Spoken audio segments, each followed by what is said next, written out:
Beyond the Wall of Sleep by H.P. Lovecraft. I have often wondered if the majority of mankind ever pause to reflect upon the occasionally titanic significance of dreams, and of the obscure world to which they belong. Whilst the greater number of our nocturnal visions are perhaps no more than faint and fantastic reflections of our waking experiences, Freud, to the contrary, with his puerile symbolism, there are still a certain remainder whose immundane and ethereal character permit of no ordinary interpretation, and whose vaguely exciting and disquieting effect suggests possible minute glimpses into a sphere of mental existence no less important than physical life, yet separated from that life by an all but impassable barrier. From my experience, I cannot doubt but that man, when lost to terrestrial consciousness, is indeed sojourning in another and uncorporeal life, of far different nature from the life we know, and of which only the slightest and most indistinct memories linger after waking. From those blurred and fragmentary memories we may infer much, yet prove little. We may guess that in dreams, life, matter, and vitality, as the earth knows such things, are not necessarily constant, and that time and space do not exist as our waking selves comprehend them. Sometimes I believe that this less material life is our truer life, and that our vain presence on the terraqueous globe is itself the secondary or merely virtual phenomenon. It was from a youthful reverie filled with speculations of this sort that I arose one afternoon in the winter of 1900 and 1901, when to the state psychopathic institution in which I served as an intern was brought the man whose case has ever since haunted me so unceasingly. His name, as given on the records, was Joe Slater, or Slater, and his appearance was that of the typical denizen of the Catskill Mountain region, one of those strange, repellent scions of a primitive colonial peasant stock, whose isolation for nearly 3 centuries in the hilly fastnesses of a little-travelled countryside has caused them to sink to a kind of barbaric degeneracy, rather than advance with their more fortunately placed brethren of the thickly settled districts. Among these odd folk, who correspond exactly to the decadent element of white trash in the South, law and morals are non-existent, and their general mental status is probably below that of any other section of Native American people. Joe Slater, who came to the institution in the vigilant custody of 4 state policemen, and who was described as a highly dangerous character, certainly presented no evidence of his perilous disposition when I first beheld him. Though well above the middle stature, and of somewhat brawny frame, he was given an absurd appearance of harmless stupidity by the pale, sleepy blueness of his small watery eyes, the scantness of his neglected and never-shaven growth of yellow beard, and the listless drooping of his heavy nether lip. His age was unknown, since among his kind neither family records nor permanent family ties exist, but from the baldness of his head in front, and from the decayed condition of his teeth, the head surgeon wrote him down as a man of about 40. From the medical and court documents we learned all that could be gathered of his case. This man, a vagabond, hunter, and trapper, had always been strange in the eyes of his primitive associates. He had habitually slept at night beyond the ordinary time, and upon waking would often talk of unknown things in a manner so bizarre as to inspire fear even in the hearts of an unimaginative populace. Not that his form of language was at all unusual, for he never spoke save in the debased patois of his environment, but the tone and tenor of his utterances were of such mysterious wildness that none might listen without apprehension. He himself was generally as terrified and baffled as his auditors, and within an hour after awakening would forget all that he had said, or at least all that had caused him to say what he did, relapsing into a bovine, half-amiable normality like that of the other hill-dwellers.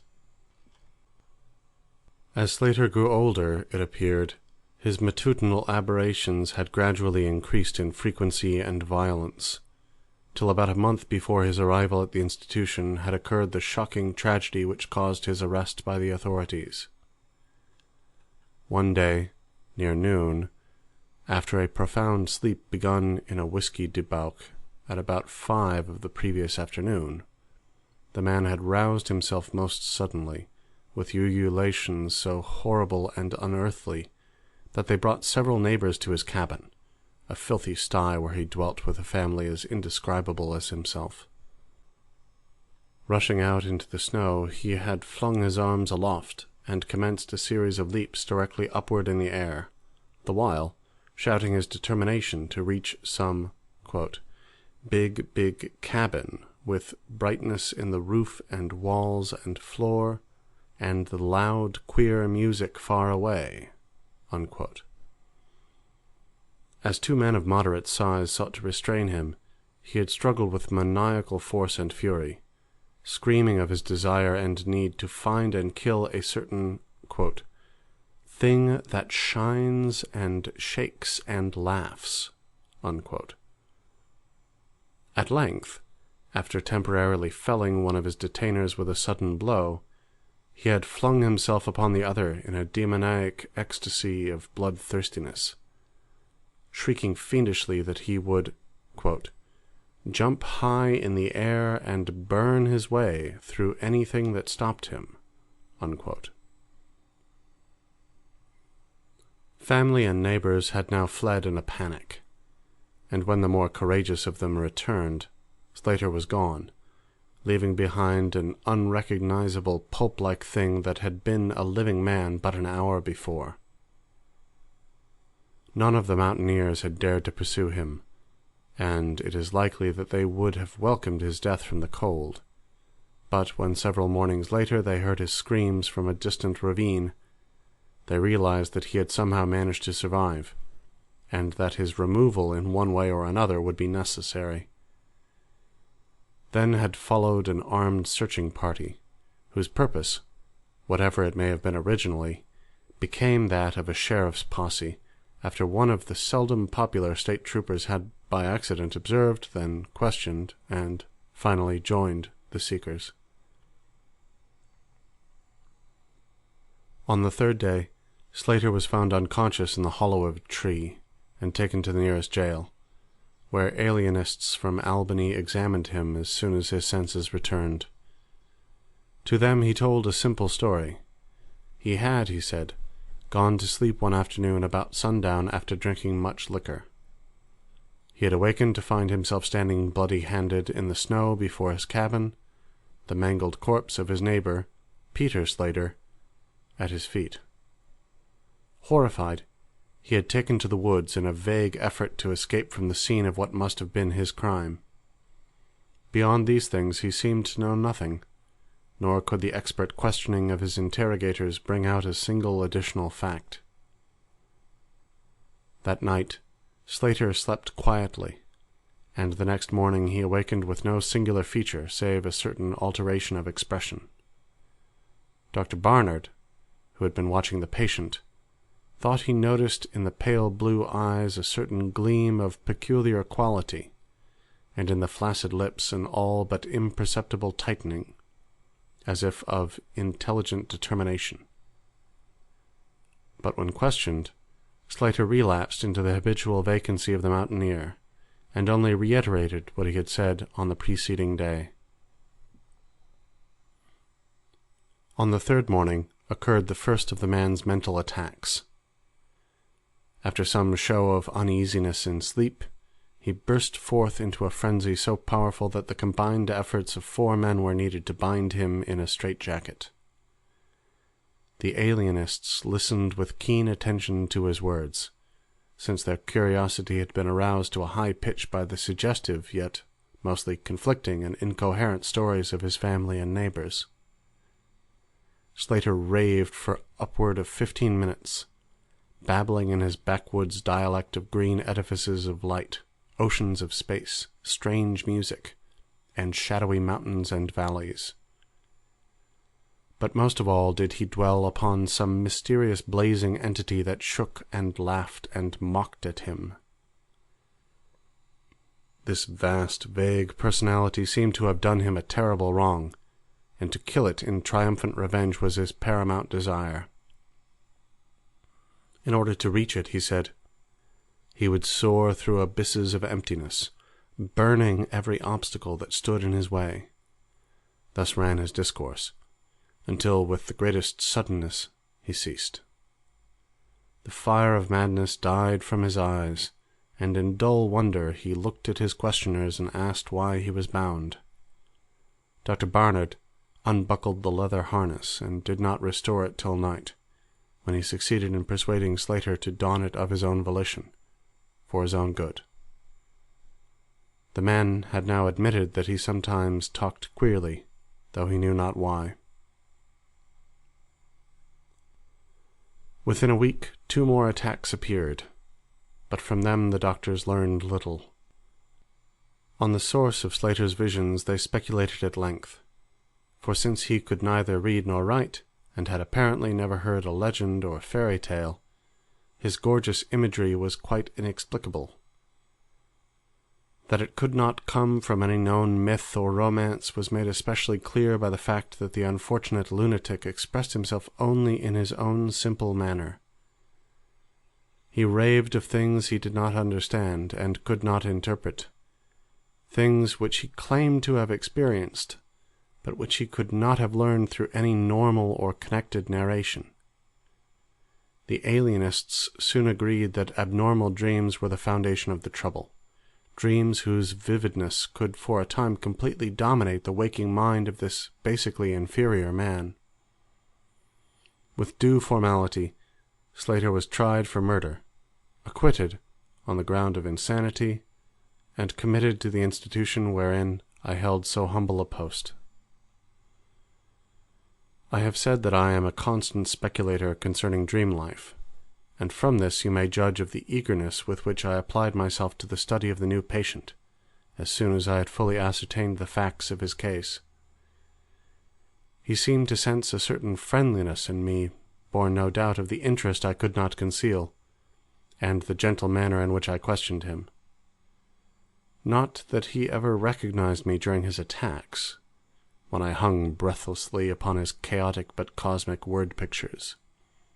But he knew me in his quiet hours, when he would sit by his barred window weaving baskets of straw and willow, and perhaps pining for the mountain freedom he could never again enjoy.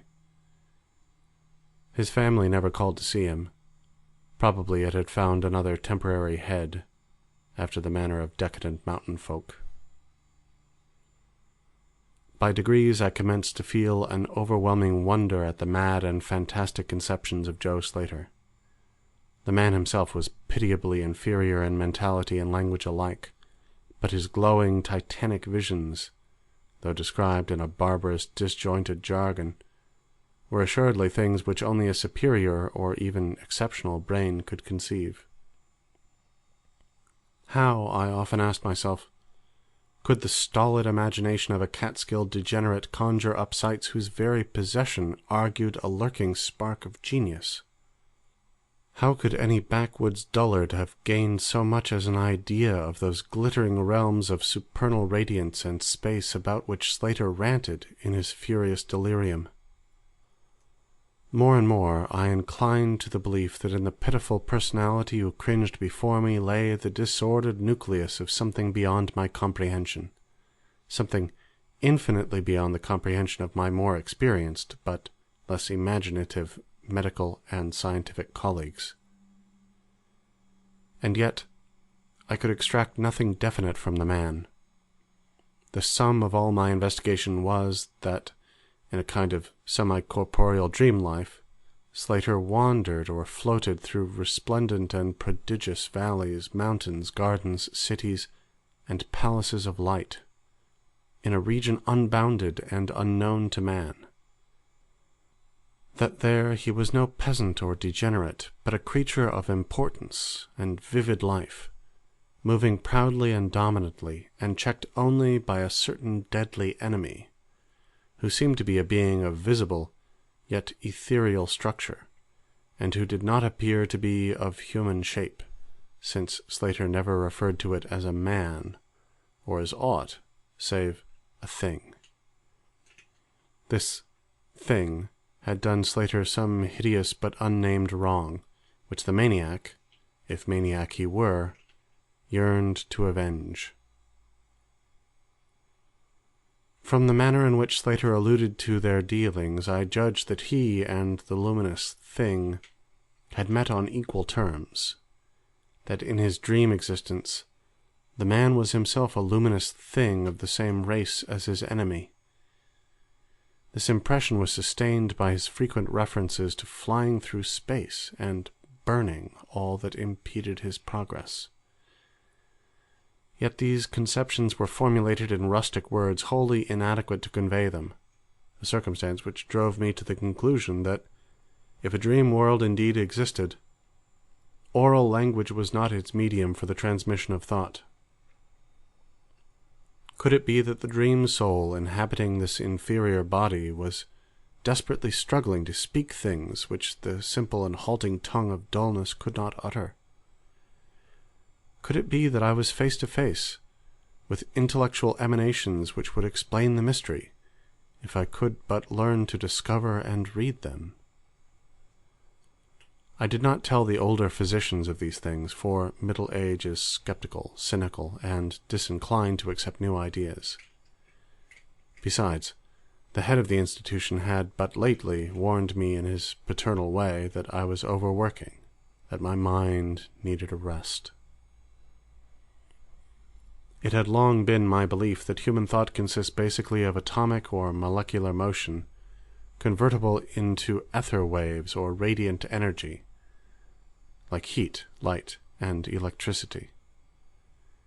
This belief had early led me to contemplate the possibility of telepathy, or mental communication by means of suitable apparatus, and I had in my college days prepared a set of transmitting and receiving instruments somewhat similar to the cumbrous devices employed in wireless telegraphy at that crude pre-radio period. These I had tested with a fellow student, but, achieving no result, had soon packed them away with other scientific odds and ends for possible future use. Now, in my intense desire to probe into the dream life of Joe Slater, I sought these instruments again, and spent several days in repairing them for action. When they were complete once more, I missed no opportunity for their trial. At each outbreak of Slater's violence I would fit the transmitter to his forehead and the receiver to my own, constantly making delicate adjustments for various hypothetical wavelengths of intellectual energy. I had but little notion of how the thought impressions would, if successfully conveyed, arouse an intelligent response in my brain, but I felt certain that I could detect and interpret them. Accordingly, I continued my experiments, though informing no one of their nature. It was on the 21st of February, 1901, that the thing occurred. As I look back across the years, I realize how unreal it seems, and sometimes wonder if old Dr. Fenton was not right when he charged it all to my excited imagination.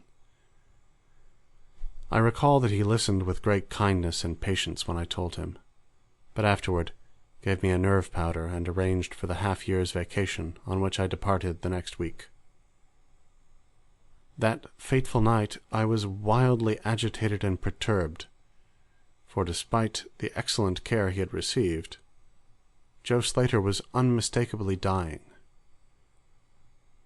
Perhaps it was his mountain freedom that he missed, or perhaps the turmoil in his brain had grown too acute for his rather sluggish physique. But, at all events, the flame of vitality flickered low in the decadent body. He was drowsy near the end, and as darkness fell, he dropped off into a troubled sleep. I did not strap on the straitjacket as was customary when he slept, since I saw that he was too feeble to be dangerous, even if he woke in mental disorder once more before passing away.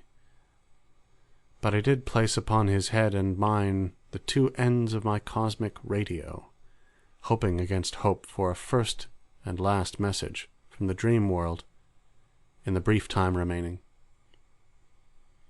In the cell with us was one nurse, a mediocre fellow who did not understand the purpose of the apparatus, or think to inquire into my course.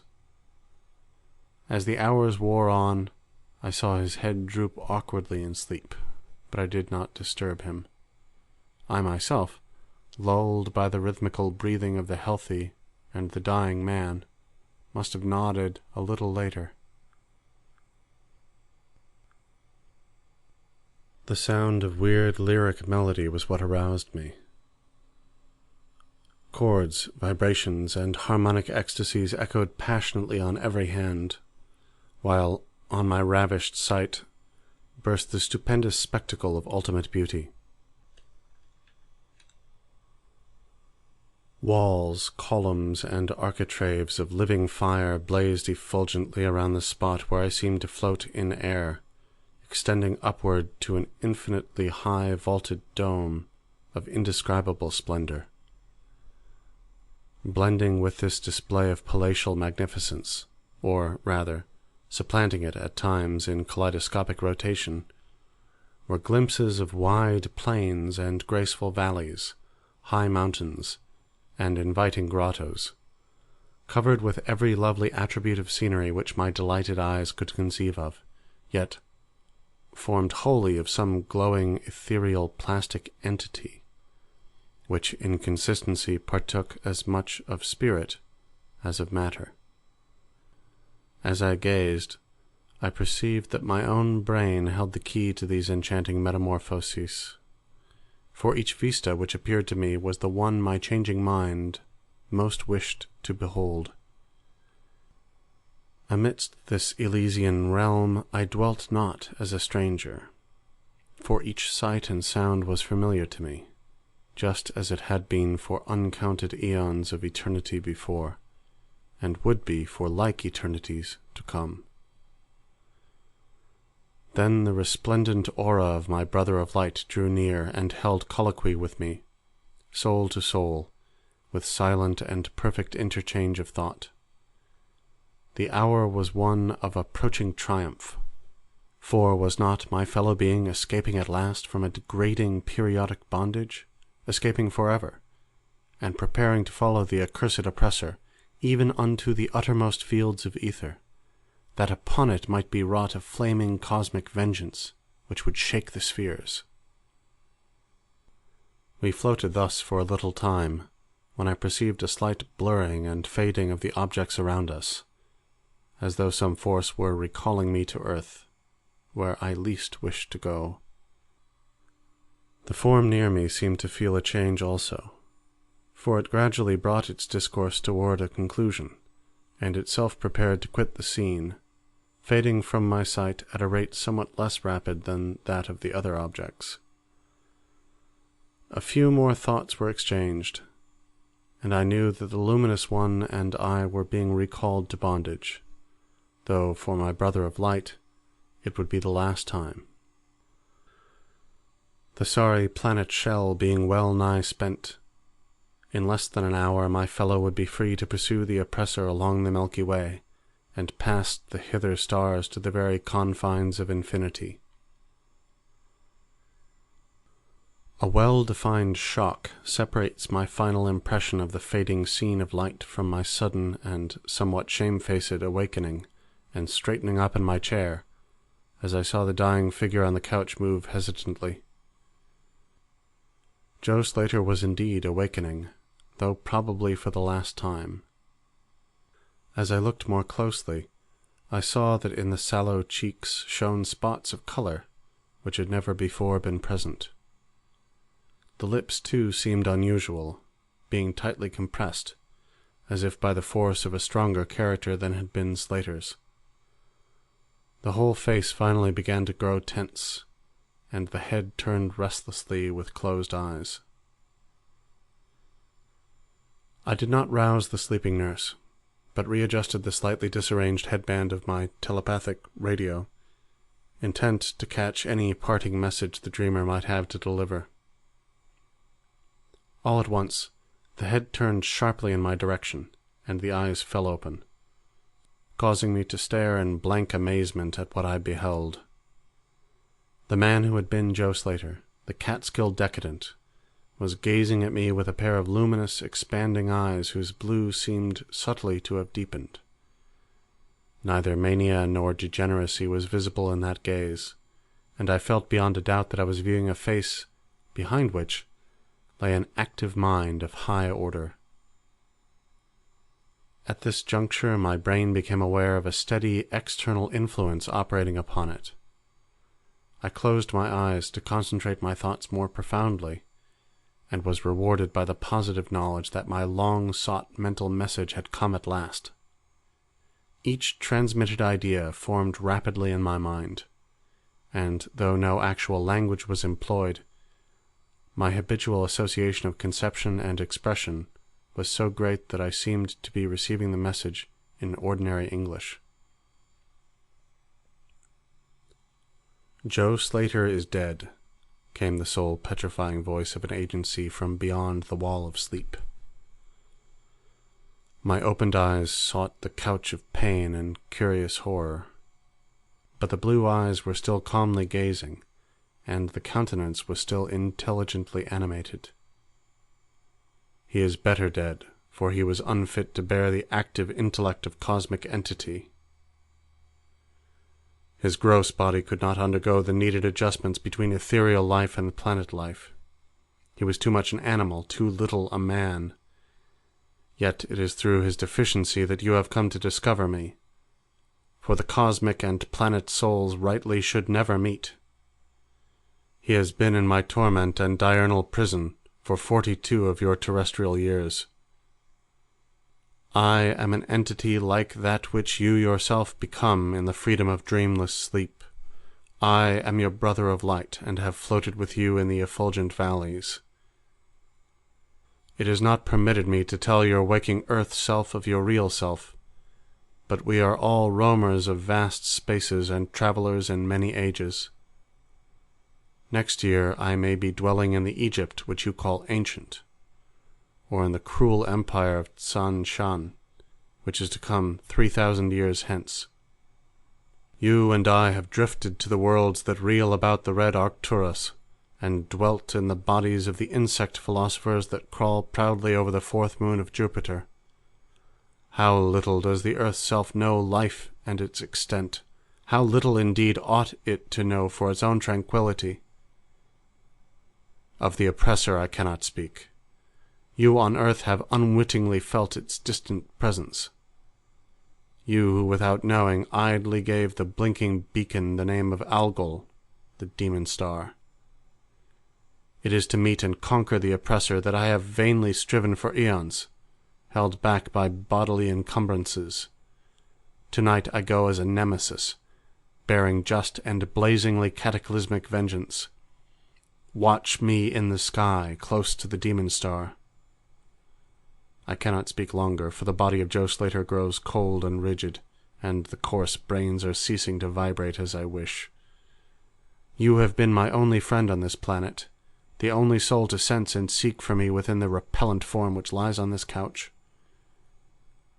We shall meet again, perhaps in the shining mists of Orion's sword, perhaps on a bleak plateau in prehistoric Asia, perhaps in unremembered dreams tonight, perhaps in some other form an eon hence, when the solar system shall have been swept away.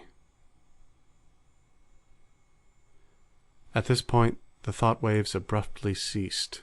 The pale eyes of the dreamer, or can I say dead man, commenced to glaze fishily. In a half-stupor, I crossed over to the couch and felt of his wrist, but found it cold, stiff, and pulseless. The sallow cheeks paled again, and the thick lips fell open, disclosing the repulsively rotten fangs of the degenerate Joe Slater.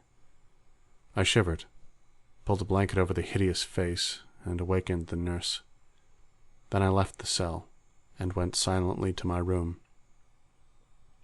I had an instant and unaccountable craving for a sleep whose dreams I should not remember.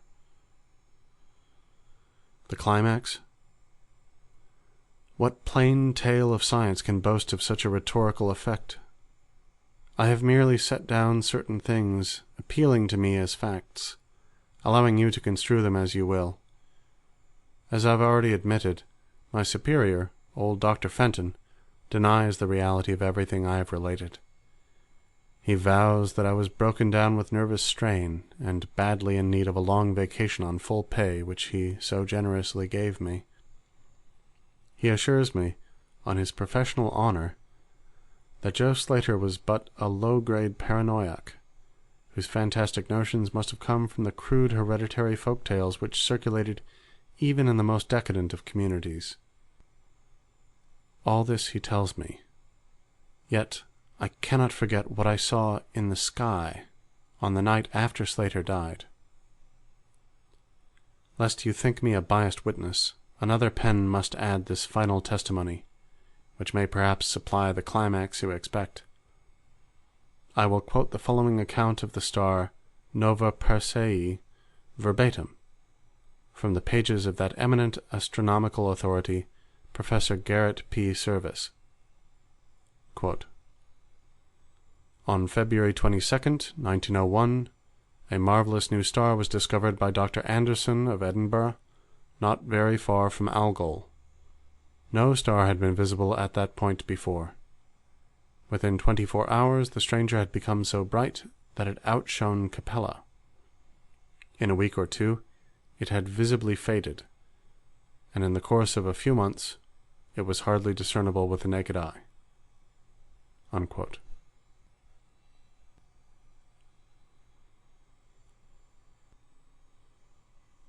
End Beyond the Wall of Sleep by H.P. Lovecraft.